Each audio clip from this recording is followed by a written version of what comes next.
Hello guys, good morning dito at good evening dyan. At eto, pag-usapan naman natin, balik tayo kay Quick Melt, no? At siyempre, isama na rin natin itong si kanyang asawa na si Heart Evangelista na naubos ng asim. Anyway guys, eto, no? Kahapon yata, isang araw, no, naglabas na ng PHDO, Precautionary Hold Departure Order, nag-request na ng Precautionary Hold Departure Order, laban naman dito kay Quick Melt, no? Ang ating ombudsman, which is, sige, pinapalakpakan naman natin si ombudsman sa bagay na ito, no?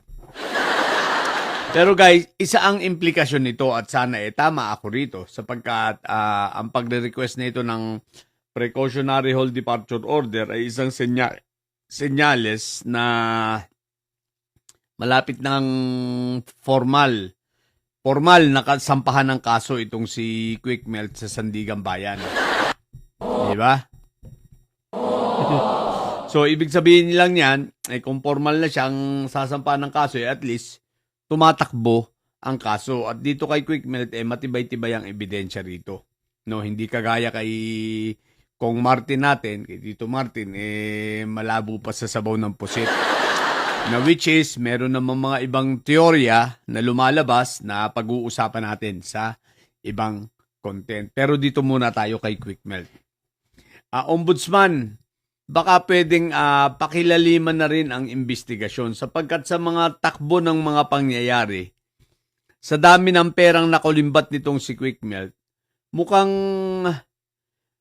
ang pamumuhay ang masyadong maluhong pamumuhay o luxurious na pamumuhay nitong si Heart Evangelista, hindi kaya ito ay umaano na. Ibig sabihin ginagamit na bilang money laundering. At para hindi matrace ang mga pera sapagkat parang hindi nakapani-paniwala, no, na sa laki ng mga perang ito, sa laki ng mga ginagastos ni Heart Evangelista, wala naman siyang mga project, di ba? Sa laki ng mga ginagastos niya, mukhang nag-iisip ka na, teka, san ba ito kumukuha ng pera? Isipin mo, sa alahas na lang, umaabot na ng ilan? 50 million to 100 million sa singsing pa lang at sa necklace niya. Yung mga bag pa nito ni Heart Evangelista na nagkakahalaga ng mga 17 million to hanggang 28 million ang bawat isa. Di ba ga? Itong mga luxurious bag na ito. Di ba? Kung hindi lang sa 10 ang meron siya nito sa 10 na lang nun, 280 million na. Tapos ang salin ni Quick Melt 18 million. O di ba? Sa sweldo mo, Quick Melt, na 300,000 plus monthly, tapos 18 million na salin. Saan kumukuha ito si Heart Evangelista ng kanyang pantustos? Di ba? Samantalang, meron ba siyang mga sponsor? Wala naman ako nakikita mga sponsor niya Tsaka, meron pa ba siyang mga project? Parang pumupunta lang siya ro, para maglakwatsa. O sige, given, kunwari may sponsor. No, pero lahat ba yun compensated ba? Lahat ba ng luho niya compensated ng sponsor? Talaga ba? Parang hindi yata. So ang sinasabi ko lang dito, hindi ko pa naman sinasabi na totoo na meron na nangyayari, no? Pero baka ibig sabihin laliman ang investigasyon sapagkat si Quick Melt illegalista talaga yan. Si Quick Melt, garantisado, sigurado na talagang talagang matakaw sa pera yan at talagang nangurakot yan, lalo sa flood control.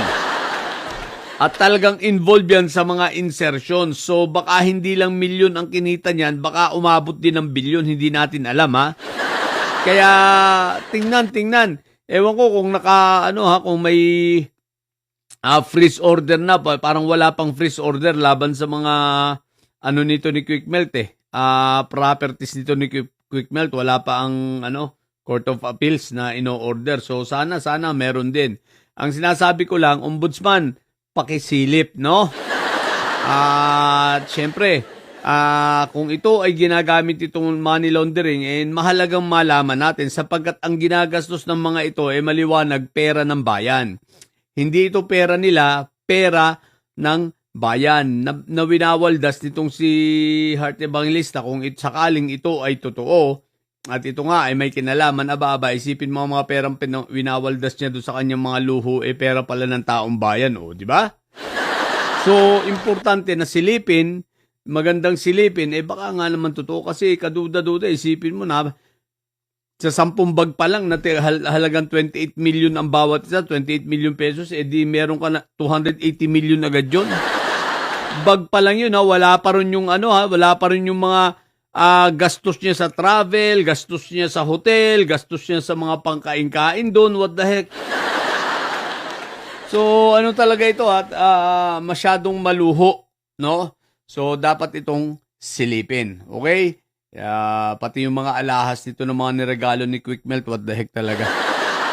Anyway, yun lang. So, medyo although parang mabagal, pero sige lang, magmamayo na tulad ng sinabi mo, tawag dito, Ombudsman Boying So may mga hinihintay pa kami, hindi lang yung mga yan sila Quick Melt, ang dami yung kay kaso nila Manscarpio, kaso sinampa ni Sentry last January pa yon. Si Manscarpio, si Iutman, di ba? Asa na ang kaso na plunder nitong si Sabit Sipon. Ombudsman, galaw-galaw, no?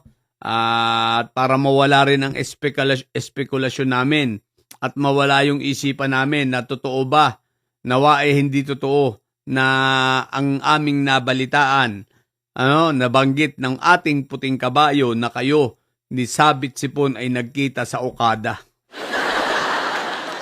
Di ba?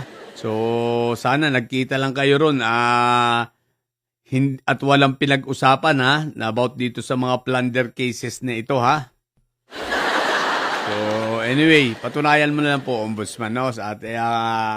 Para mapabilib mo uli kami. Okay? So, yun lang. Sa mga bobong didilis dyan na may sayad, ang tatay nyo ay preso, ang BP nyo ay bobo. Manatili kayong mga bobo at may sayad sapagkat ang may sayad ay laging high blood. Bye! Kape tayo, guys. Ano ba yan? Talagang...